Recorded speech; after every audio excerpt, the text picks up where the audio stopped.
Hi there and welcome to my channel. In this video I'm covering the topic of remainder theorem. It's really done in Art Math and it's covered in Form 4 sometimes in Form 5. So please stay tuned where I give you a brief note and I go through a few examples. So before I get into the more complex questions, I want to go through some basic stuff. So I just want to show you some definitions. Say for instance I had 23 divided by 2. Now we know the answer for this would be 11 remainder 1. This 23 would be considered the dividend, this 2 will be considered the divisor, the 11 will be the quotient, and 1 will be the remainder. Now I need you all to note these values, note these terms, so when I give you the note, you will know what I'm referring to. Now let me move on to my first example. Example 1. Now say for example we were told that we need to divide this polynomial here by this binomial here, right? Now I have a little prior note here. It says prior to starting make sure of the following.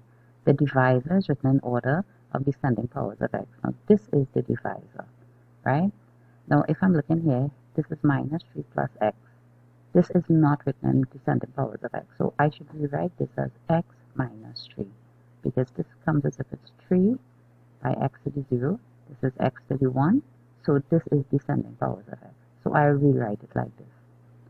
Similarly, the dividend is written in order of descending powers of x, but make sure to put a 0 in front of any coefficients if certain powers are missing. Now let's go through here. This is my dividend, this whole term here, this polynomial here. I have x cubed, I have a x, I have a x squared, and I have 3 without an x, which is really x to the 0. Is this written in descending powers? No, it's not, so I'll rewrite it as this. X cubed minus 2x squared plus 4x minus 3. I do not need to put in any zeros because I have all the powers here. 3, 2, 1, and well, of course a 0 here, which I'm not going to put in. Right? So now I could continue with my sum. Now let's continue. Now if I notice here I have an x and a minus 3. Now honestly, just to give you the gist of how the sum will go, this x will be doing all the dividing, right? And the minus 3 comes like if it's a dummy value. So it will just be doing the multiplying. So let me continue. Let me start actually. So I have to divide the leading power of the divisor into the leading power of the dividend. That's the leading power here is the divisor, the dividend is here. So x into x cubed is x squared. Then take this answer and 1 and multiply by the leading power of the divisor and place this value under. X squared by x will be x cubed, and then similarly also take the answer 1 and multiply by the other values here, so that's the minus 3, and if there were any other values, x squared by minus 3 would be minus 3x squared. So that covers 1, 2, 3 points. Now minus the terms vertically, so I'm going to draw a line like here. I have 2 terms here and I'm going to minus all of this here from the top, right? So this will become 0 obviously, and this is minus 2x squared minus minus 3x squared, which will give me positive x squared. So that covers here. Bring down the next term, if any, in the dividend and place it next to your answer. So that's this value here. So plus 4x, and then I repeat these steps. So again, I will go and say x into x squared. Now put the value on top here and continue. So x into x squared will be positive x by x will be positive x squared, x by minus 3 will be minus 3x, minus here. So I minus this, I get 0. I say 4x minus minus 3x becomes a positive, so that's 4x plus 3x would be 7x. Again, I bring down this value here, minus 3. So you see, I repeat these steps. So now I go again, x into 7x is positive 7. 7 by x would be positive 7x. 7 by minus 3 would be minus 21. Again, minus all of this, 0. This would be positive 21 minus 3, will end up being 18. Now I have no other value to bring down here, so that's what I say. The answer is achieved at the top, but it will be called the quotient. So you repeat these steps until you have nothing else to bring down, and this answer at the top here will be called the quotient, and this answer at the bottom here will be called the remainder. So that, everyone, takes us to the end of our first question. So now we move on to my second example.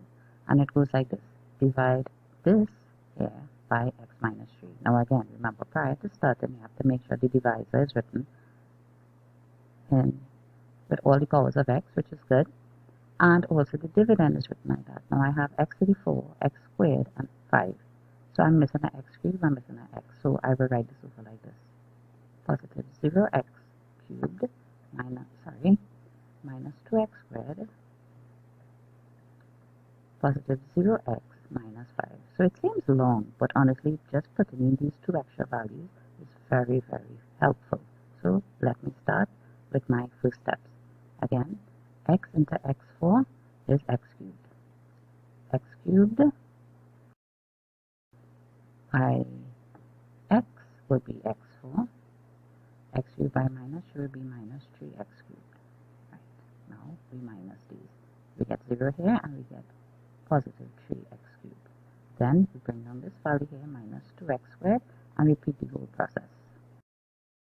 X into 3x cubed would be positive 3x squared. So 3x squared by x would be 3x cubed. 3x squared by minus would be minus 9x squared.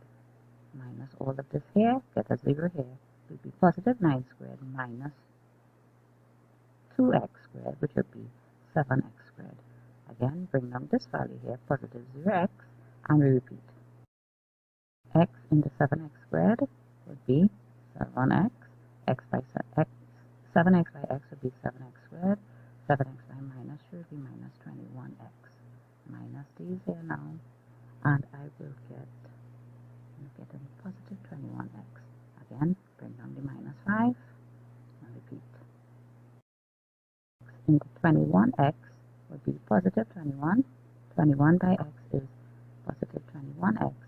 21 by minus 3 would be minus 63. Then minus these, and I end up getting 58 here. Right? So this, everyone, gives us our answer. This is our quotient. And again, this is our remainder. So I hope that you all have followed my video and you understand my two examples. If you have any comments, feel free to place them in the bar below, and thanks for tuning in.